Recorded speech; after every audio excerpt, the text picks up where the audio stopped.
Do you find yourself feeling hurt or frustrated when faced with insults or rude remarks from others? In this insightful video, we'll delve into the wisdom of Buddhism to discover powerful strategies for maintaining inner peace and responding gracefully to negativity. We will explore how to navigate the stormy waters of rudeness with serenity and compassion. Lesson 1. Stay calm. Staying calm amidst the storm of insults and rudeness is not merely a matter of suppressing or denying our emotions. Rather, it is an invitation to cultivate a deeper awareness of our inner landscape. In the practice of mindfulness, we learn to observe our thoughts and emotions with a sense of spaciousness and non-judgment, allowing them to arise and pass away like clouds drifting across the sky. When faced with verbal attacks or provocations, our natural tendency may be to react impulsively, driven by the force of habit or the desire to defend our honor. Yet the teachings of Buddhism remind us that true strength lies not in reactivity, but in the capacity to respond with wisdom and discernment. By anchoring ourselves in the present moment, we create a space of refuge amidst the chaos of the external world. We recognize that our thoughts and emotions are transient phenomena, arising and passing away like ripples on the surface of a pond. Through the practice of mindfulness meditation, we cultivate the ability to witness the arising of anger, hurt, or indignation without becoming entangled in their web. In the stillness of the present moment, we discover a reservoir of inner peace that remains unscathed by the fluctuations of external circumstances. We realize that our true nature is not defined by the opinions or judgments of others, but is rooted in the timeless essence of awareness itself. Staying calm does not imply a passive acceptance of injustice or mistreatment. Rather, it is a proactive choice to respond to adversity with clarity and equanimity. By maintaining a calm and composed demeanor, we disarm the power of insults and diffuse the potential for conflict to escalate. In the words of the Buddha, conquer anger with non-anger, conquer badness with goodness, conquer meanness with generosity, conquer dishonesty with truth. Through the cultivation of mindfulness and inner peace, we embody the timeless wisdom of these words, transforming adversity into an opportunity for spiritual growth and liberation. As we deepen our practice of staying calm in the face of insults and rudeness, we come to realize that our true refuge lies not in external circumstances, but in the unshakable foundation of our own inner being. By cultivating mindfulness and equanimity, we cultivate a sense of inner resilience that enables us to navigate life's challenges with grace and dignity. By anchoring ourselves in the present moment and cultivating mindfulness, we discover a reservoir of inner peace that remains untouched by the storms of the external world. Through the practice of staying calm, we embody the timeless wisdom of the Buddha and pave the way for greater harmony and understanding in our relationships with others. Lesson 2. Don't stoop to their level. When confronted with rudeness or insults, the temptation to retaliate in kind can be strong, yet Buddhist wisdom teaches us the folly of such actions. Reacting with aggression or spite only perpetuates the cycle of negativity, deepening the discord and causing harm not only to others, but also to ourselves. Instead, we are urged to rise above the discord, to embody the virtues of patience and forbearance. In the face of hostility, we can choose to respond with kindness and understanding, recognizing that the words and actions of others are often born out of their own suffering and confusion. By embodying the virtues of patience, forbearance, and compassion, we disrupt the patterns of reactivity and create space for understanding and reconciliation to flourish. This does not mean passively accepting mistreatment or allowing others to trample upon our dignity. Rather, it involves asserting our boundaries firmly and assertively, while still extending empathy and understanding towards those who may have wronged us. In practicing non-reactivity, we reclaim our agency and refuse to be held captive by the actions or words of others. Rather than allowing external circumstances to dictate our internal state, we cultivate an inner sanctuary of peace and equanimity that remains unshaken amidst the storms of life. This inner stability becomes our greatest source of strength, empowering us to respond to adversity with grace and resilience. By refusing to stoop to the level of those who seek to provoke or antagonize us, we demonstrate the transformative power of compassion and kindness. Our actions serve as a beacon of light in a world often shrouded in darkness, inspiring others to follow suit and embrace a higher standard of conduct. In this way, we become agents of positive change, sowing seeds of harmony and goodwill wherever we go. The practice of not stooping to the level of others also involves cultivating a sense of empathy and understanding towards the motivations behind their behavior.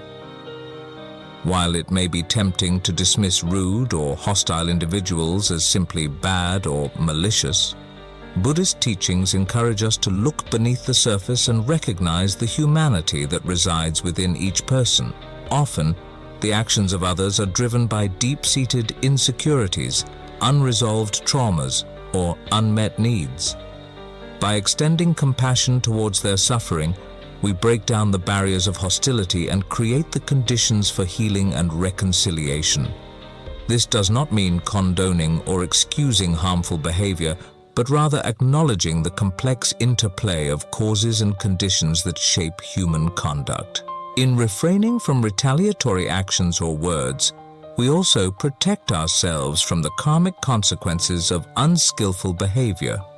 The law of karma teaches us that every action we perform leaves an imprint on our consciousness and shapes our future experiences. When we respond to insults or rudeness with patience and compassion, we sow seeds of goodness that will ripen into joy and well-being in the fullness of time.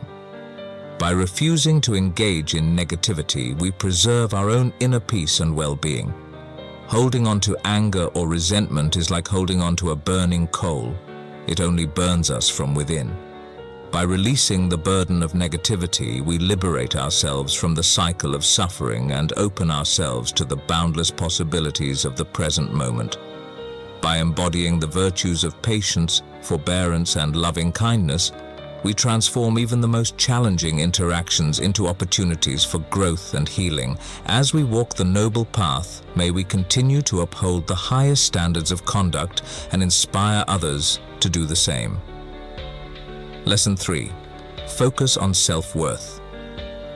In moments of insult or disrespect, it's easy to internalize the negative words of others, allowing them to erode our sense of self-worth. Yet, Buddhist teachings remind us of the inherent dignity and value of every being.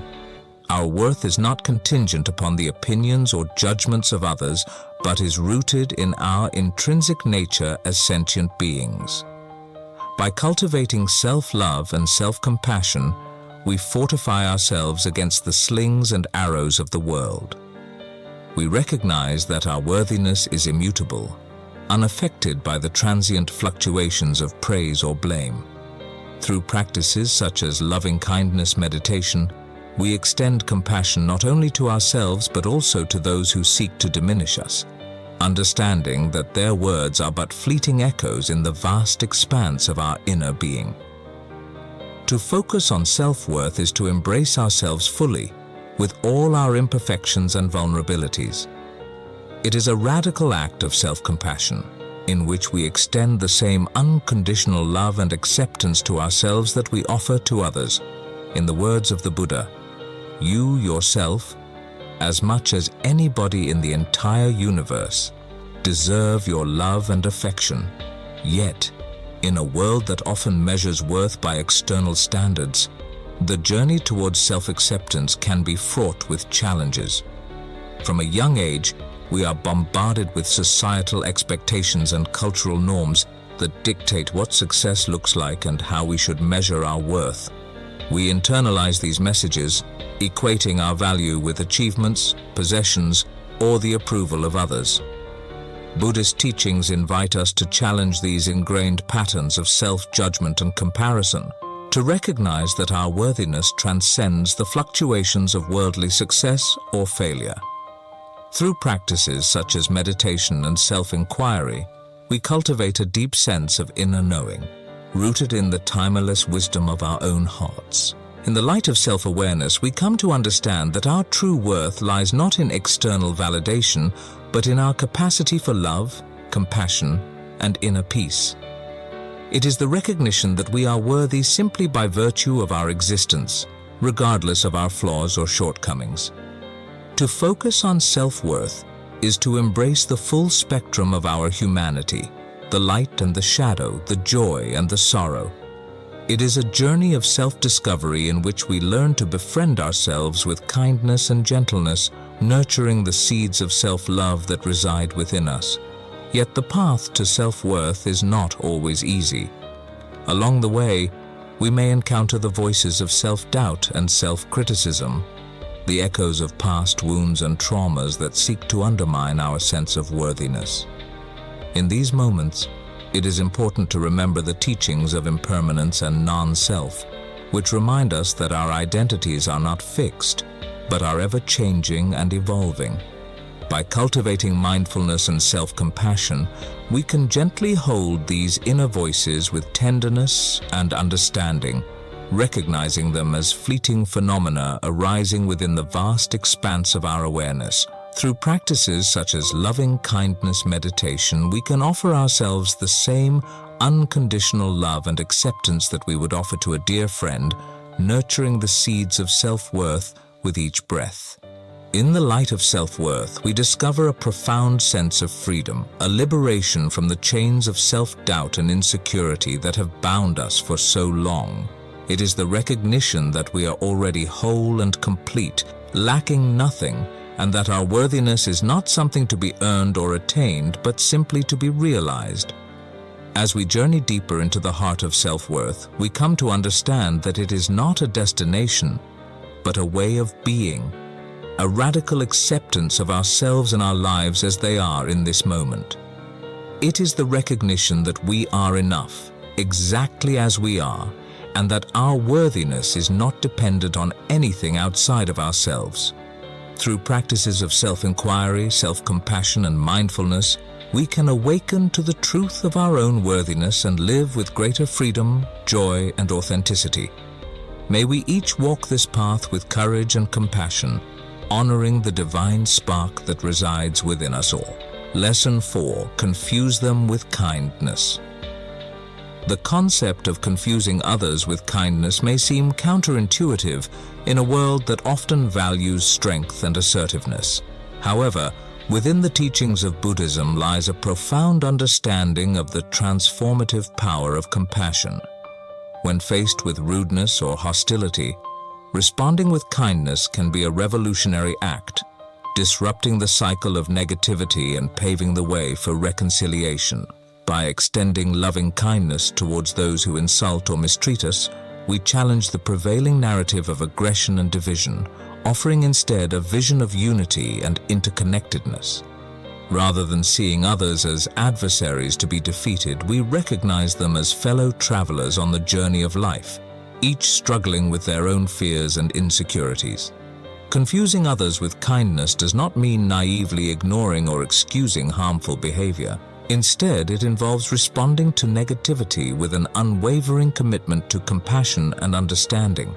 When someone directs insults or rudeness towards us, we can choose to see beyond their words to the pain and suffering that lie beneath. By responding with empathy rather than defensiveness, we create the possibility for genuine connection and healing. In the Buddhist tradition, there are numerous stories of enlightened beings who responded to hostility with boundless compassion, transforming the hearts of even the most hard-earned adversaries. The Buddha himself exemplified this principle in his encounters with those who sought to harm him. In one famous story, a man named Angulimala, who had killed countless people, attempted to attack the Buddha.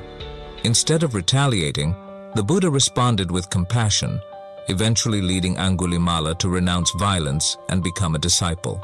This profound example reminds us that even in the face of extreme hostility, there is always the potential for transformation.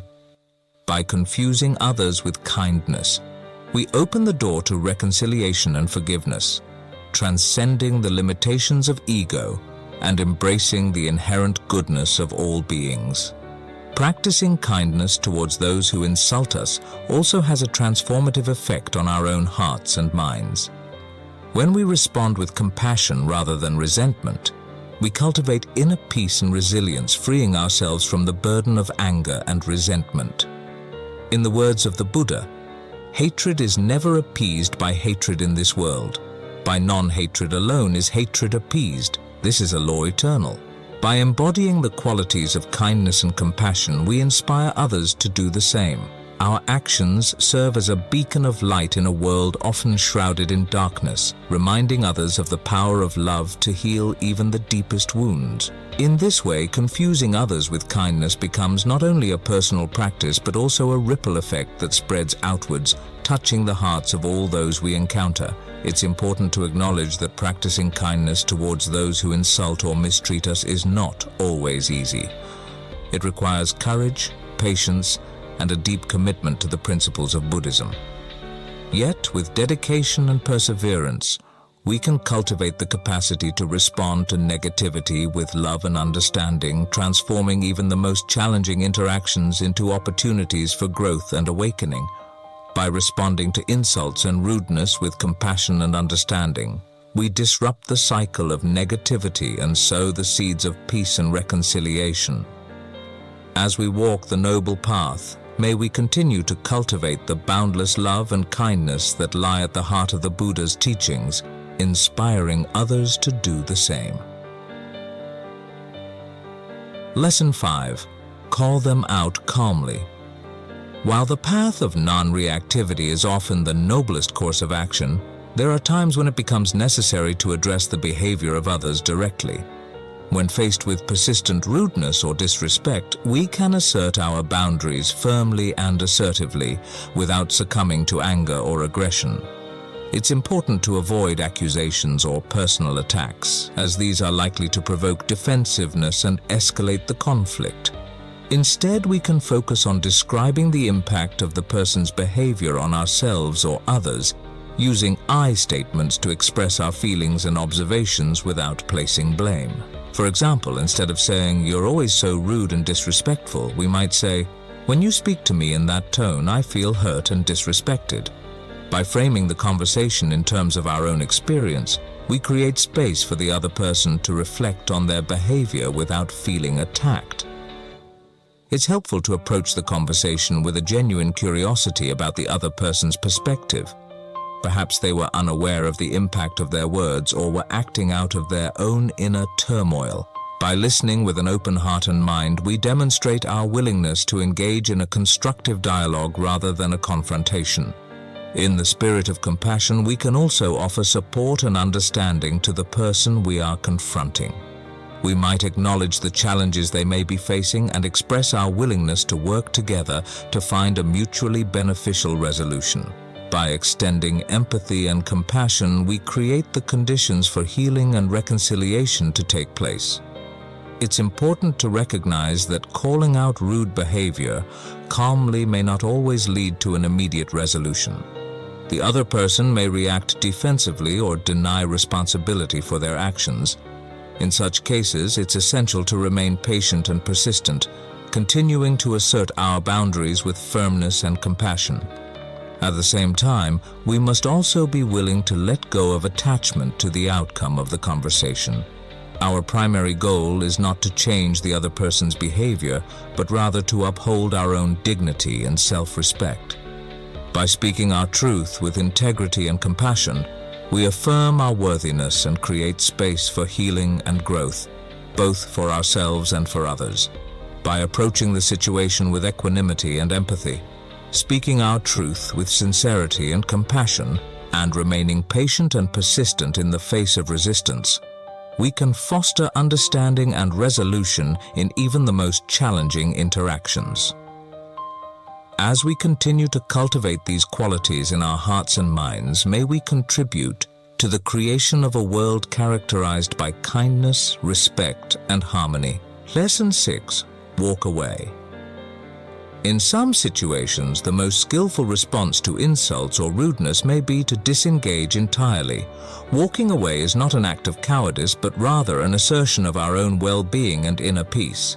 By removing ourselves from toxic environments or interactions, we protect our mental and emotional health, preserving our energy for more fruitful endeavors. Buddhist teachings remind us that detachment does not mean indifference or apathy, but rather a wise recognition of where our efforts are best directed. Sometimes the most compassionate response we can offer to a rude or hostile individual is the space to reflect on their actions and their impact on others. In stepping away from conflict, we create the possibility for healing and reconciliation to unfold in its own time. Walking away is a gesture of self-care and self-respect. It is a declaration that our well-being and inner peace are paramount, deserving of protection and nurture. In the face of insults and rudeness, walking away is an act of courage, a refusal to be drawn into the mire of negativity and conflict. The decision to walk away is not always easy. It may require us to confront our own fears and insecurities, to relinquish the need for validation or vindication. Yet, in the spaciousness of non-engagement, we find liberation and empowerment. We reclaim our sovereignty over our thoughts and emotions, refusing to allow external circumstances to dictate our inner state. Walking away is an expression of compassion, both for ourselves and for others. It is an acknowledgement that sometimes the most compassionate response we can offer is the space for healing and reflection. In stepping back from the heat of the moment, we create the conditions for understanding and reconciliation to blossom in its own time. Walking away does not mean turning a blind eye to injustice or condoning harmful behavior. It is a strategic retreat, a tactical maneuver that preserves our energy and clarity for more constructive endeavors. By disengaging from toxic interactions, we protect ourselves from harm and create the possibility for meaningful dialogue and resolution to emerge in the future. In the practice of walking away, we cultivate the virtues of mindfulness and discernment. We learn to recognize the signs of escalating conflict and to respond with wisdom rather than impulsivity. We become attuned to the subtle rhythms of our own inner landscape, knowing when to hold firm and when to gracefully withdraw. Walking away is an invitation to deepen our connection with the present moment. As we step away from the noise and distractions of the external world, we return to the sanctuary of our own hearts, where peace and tranquility abide eternally. In the simplicity of walking, each step becomes a meditation, a reminder of our inherent freedom and wholeness. Walking away is an act of humility, a recognition of our own limitations and fallibility. It is an acknowledgement that we cannot control the actions or attitudes of others, nor should we attempt to do so. Instead, we relinquish the burden of responsibility for the behavior of others, focusing instead on cultivating virtue and integrity within ourselves. In the gentle rhythm of walking away, we find solace and renewal. We let go of the weight of resentment and bitterness, allowing our hearts to expand with love and compassion. We forgive not only others but also ourselves, releasing the grip of past hurts and grievances. By honoring our own well-being, cultivating compassion, and embracing the impermanence of all things, we walk the path of liberation and peace. As we journey through life, may we walk with courage and compassion, knowing that each step brings us closer to the boundless expanse of our true nature. Lesson 7, Let It Go. Ultimately, the most profound teaching of Buddhism in responding to insults lies in the practice of letting go. Holding on to resentment or anger only serves to burden our hearts and minds, obscuring the light of our true nature. By releasing attachment to the opinions and judgments of others, we free ourselves from the shackles of suffering and find liberation in the present moment. Letting go does not mean denying the validity of our emotions or suppressing them beneath a veneer of false equanimity. Rather, it is a process of acknowledging our feelings with kindness and compassion, and then releasing them with grace and acceptance. In the words of the Buddha, you will not be punished for your anger, you will be punished by your anger. To let go is to relinquish our grip on the past, to surrender our attachment to grievances and grudges that no longer serve us. It is a courageous act of releasing the stories we tell ourselves about the injustices we have endured, recognizing that clinging to them only perpetuates our own suffering. In the words of the Buddha, letting go gives us freedom, and freedom is the only condition for happiness. The practice of letting go is not synonymous with forgetting or denying our experiences. Rather, it is a radical act of acceptance and forgiveness, both towards ourselves and towards others. When we let go of resentment and anger, we create space within our hearts for compassion to flourish, opening ourselves to the possibility of reconciliation and healing. In the face of insults and rudeness, the practice of letting go empowers us to transcend the limitations of ego and to connect with the boundless reservoir of love and wisdom that lies at the core of our being. It is a journey of self-discovery and self-transformation, inviting us to release the armor of defensiveness and vulnerability that we have constructed around ourselves. To let go is to embrace impermanence, recognizing that the words and actions of others are but fleeting phenomena in the ever-changing tapestry of existence. When we cling to resentment or anger, we imprison ourselves in the past, denying ourselves the opportunity to fully engage with the present moment. By letting go, we liberate ourselves from the chains of attachment and step into the spaciousness of now. The practice of letting go is not always easy. It requires courage and resilience, a willingness to confront the shadows that dwell within our hearts, and to embrace them with compassion and understanding. Yet, with each act of letting go, we inch closer towards true freedom and inner peace. By letting go of the stories and narratives that bind us, we reclaim our power and agency, stepping into the fullness of our potential as compassionate and awakened beings. In the spaciousness of letting go, we discover the infinite possibility that resides within us, and we become vessels of love and light in a world that is often shrouded in darkness. In the journey of life, the practice of letting go is a profound act of liberation, a sacred dance of surrender and release. As we walk the path of awakening, may we cultivate the courage to let go of all that no longer serves us, and may our hearts be filled with boundless compassion and love for all beings. Overall, the teachings of Buddhism offer profound guidance on how to respond to insults and rudeness with wisdom and compassion. By staying calm, refusing to engage in negativity, and cultivating self-worth and loving kindness, we can transform even the most challenging interactions into opportunities for growth and healing. As we walk the noble path, may we embody the teachings of the Buddha in every word and deed, and may our hearts be filled with boundless compassion for all beings.